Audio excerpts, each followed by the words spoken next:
Hey everyone, welcome to The Explainer. Today, we're diving into a system that literally upends everything we thought we knew about retail logistics. We're going to uncover this totally invisible infrastructure that's actually fueling the 2026 instant delivery economy. Seriously, it's operating right under our noses, moving millions of packages every single day before most of us even finish our morning commute. So get ready, because we're about to see the supply chain in a way you have never seen it before. All right, let's just jump right to the big question driving today's crazy retail landscape. How in the world does a tiny, scrappy startup beat a massive global retail giant right to your front door? I mean, for decades, retail dominance was all about huge budgets and massive footprints, right? But today, small direct-to-consumer or D2C brands are completely outmaneuvering the giants. And the secret? It's not that they have more cash. It's that they fundamentally changed the rules of the game. They are weaponizing this brilliantly clever new kind of logistics to win. Which brings us to Section 1, the death of the traditional warehouse. To really get how these startups are winning, we have to look at what they're up against. Think about the legacy shipping model. It's all about massive overhead and heavily centralized hubs sitting way out in the middle of nowhere. Frankly, they're just gathering dust and moving incredibly slow. But then compare that to the agile 2026 strategy. It's completely decentralized. We're talking order fulfillment in under 10 minutes. All while protecting super high margins. This slow-moving legacy model hasn't just gotten outdated. In the instant delivery economy, it's actually become a massive, crushing liability. Put simply, the massive, centralized distribution center is a dying giant. It makes absolutely zero sense to store endless rows of bulk inventory hundreds of miles away, especially when a customer expects their premium, small-batch coffee beans delivered before they even sit down for breakfast. The overhead is just way too high, and that sheer distance to the consumer, well, it's a fatal flaw. Let's move on to Section 2, the rise of dark micro-fulfillment. So, you might be wondering, if the giant warehouse is dying out, where on earth did all that inventory actually go? Well, those massive regional hubs have been replaced by this hidden subterranean reality. We're talking automated mini warehouses hidden right inside our cities, tucked away in unassuming parking garages right next to commuters' cars, or operating deep inside urban basements. These automated robotic sorting systems are managing insanely high-velocity local stock rotations. We've totally shifted away from storing bulk inventory far away to constantly rotating highly demanded stock right under our feet. 10 minutes. Just let that number sink in for a second. 10 minutes.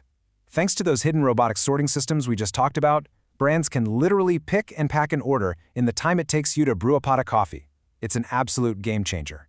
A stunning achievement in efficiency that completely shatters the old legacy timeline. Okay, Section 3, the predictive AI moat. Now, packing speed is really only half the battle, right? How does the exact item you want magically end up in a basement just a few blocks from your house? Well, first, predictive AI steps in to analyze massive data sets, forecasting local demand before it even happens. Based on those predictions, stock is seamlessly moved and spread across dozens of small micro-hubs. So by the time you finally click buy on that bag of specialty coffee, the inventory was already sitting there, waiting for you in your neighborhood, which of course means immediate local delivery. This decentralized inventory mode is honestly brilliant. And the crazy part? This creates a massive economic advantage. See, the traditional model relies on really expensive air freight and long-haul trucking, which creates crippling overhead costs. But by using AI to push products into these hyper-local micro-hubs, brands completely eliminate those long-haul costs. You're dramatically reducing the shipping distances. And when you do that, that massive operational overhead doesn't just disappear, it transforms directly into pure profit.